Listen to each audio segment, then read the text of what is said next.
అంతా పుకారెత్తింది. సో అతను ఉన్న టాలెంట్కి, అతనిలో ఉన్న మ్యాజిక్కి, అతనిలో ఉన్న డిప్రెషన్కి ఒక మంచి దేవుడు.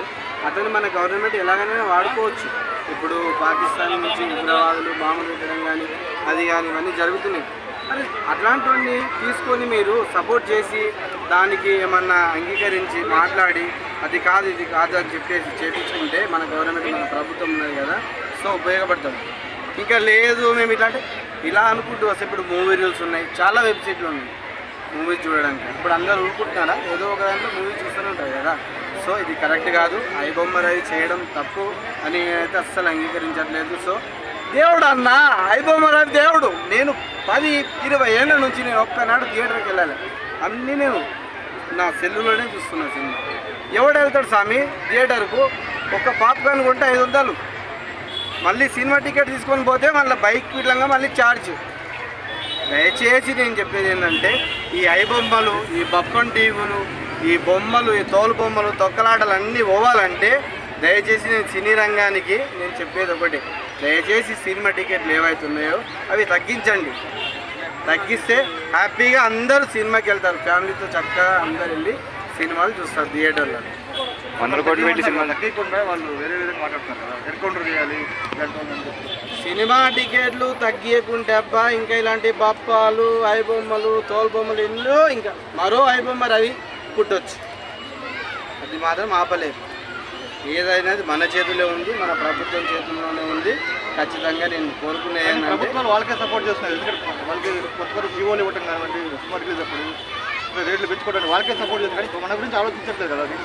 పేద ప్రజల గురించి ఆలోచించవలసిన విషయం కంపల్సరీ ఉంది ప్రభుత్వంకి. నేను అడుగుతున్నాను.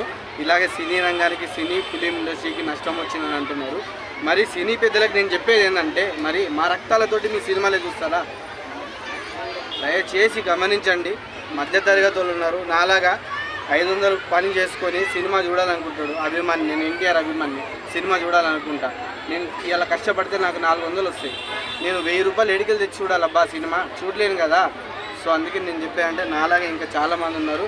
దయచేసి సినిమా టికెట్లు ఏదైతే ఉన్నాయో ఆ రేట్లను తగ్గించాలని చెప్పేసి నేను కోరుకుంటున్నాను భయ్యా మీడియా ప్రకారంగా.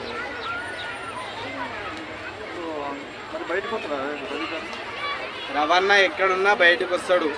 అందరి గుండెలలో ఉండిపోయిండు. ఈ ప్రజల ఆశీస్సులతోటి మళ్ళీ పుడతాడు భైరవునిలాగా. ఖచ్చితంగా రవాణాకి ఏం కాదు, మీ అందరి ఆశీస్సులు ఉంటాయి. ఖచ్చితంగా రవాణా బయటకు వస్తాడు భయ్యా.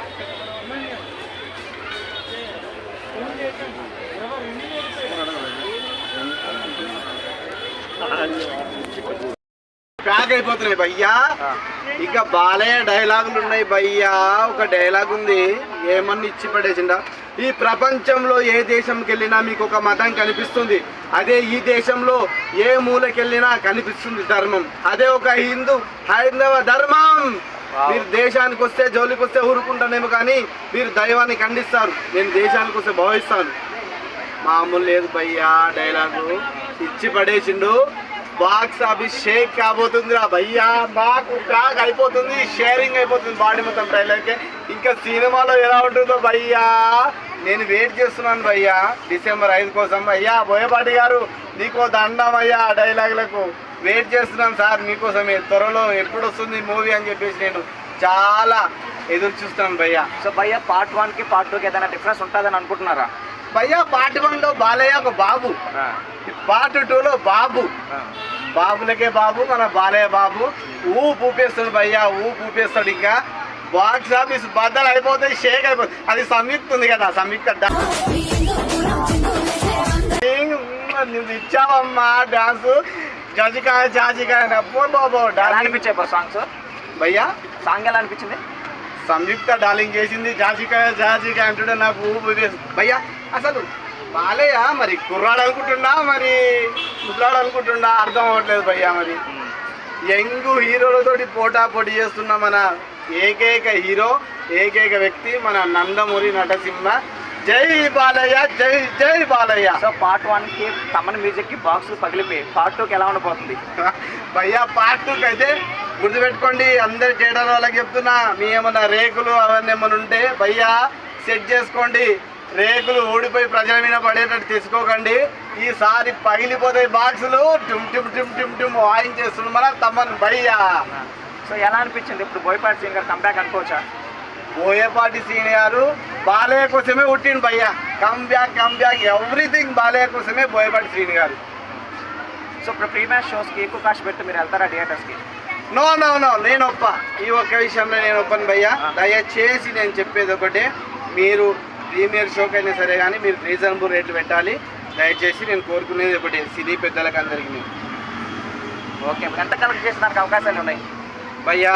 చేస్తుండొచ్చు. నా అందాజ బట్టి భయ్యా ఒక 5,000 కోట్ల కలెక్షన్ చేస్తాను నేను అంత ఎంత వస్తుంది బ్రో? వస్తుంది బ్రో. బాలయ్య బ్రో, అదే బ్రో బాలయ్య అందరు గుండెలలో ఉండిపోయింది కదా bro. So first time Balayya గారు పాన్ ఇండియా చేస్తున్నారు కదా, వర్కౌట్ అవుతుంటారా? భయ్యా ఖచ్చితంగా ఫ్యాన్ ఇండియన్ ఈసారి షేక్ చేసేస్తాడు.